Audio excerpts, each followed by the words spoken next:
পরিস্থিতি মানুষকে অনেকটা চেঞ্জ করে দেয়।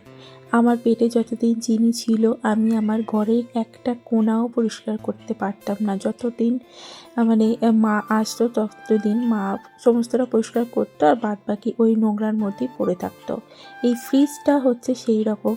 ফ্রিজ, তারপরে আমার একটা সেলফ আছে সেটা, আর আলমারি, সেগুলো খুবই নোংরা হয়ে আছে। তো আস্তে আস্তে সেগুলো পরিষ্কার করব। যেহেতু ফ্রিজটা পরিষ্কার করব, তো সেই ফ্রিজের ওপরে যে জিনিসগুলো ছিল সেইগুলো নামাতে গিয়ে দেখলাম চিনি উঠে পড়েছে। আবার ঘরে এসে চিনিকে একটুখানি ফিট করিয়ে আবার ওকে ঘুম পাড়িয়ে মশারিটা দিয়ে দিলাম। একটুখানি আওয়াজ হলেই মেয়েটা আমার উঠে পড়ে। এত ঘুম পাতলা হয়ে গেছে, একটুও ঘুমোতে চায় না সারাদিনে।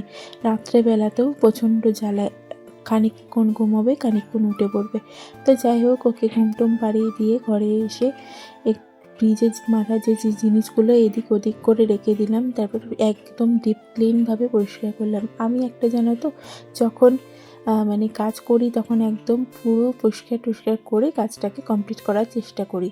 আর এই কভারটা দেখছো, এটা আমি ফ্লিপকার্ট থেকে নিয়েছি, অর্ডার করেছিলাম, খুবই রিজনেবল প্রাইসে পেয়েছি।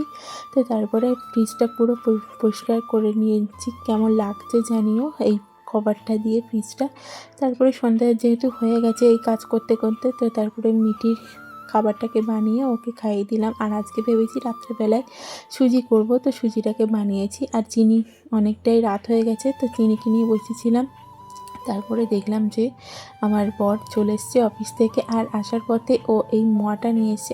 ও না মোয়া খেতে ভীষণ ভালোবাসে, আর সেই সাথে আমরাও।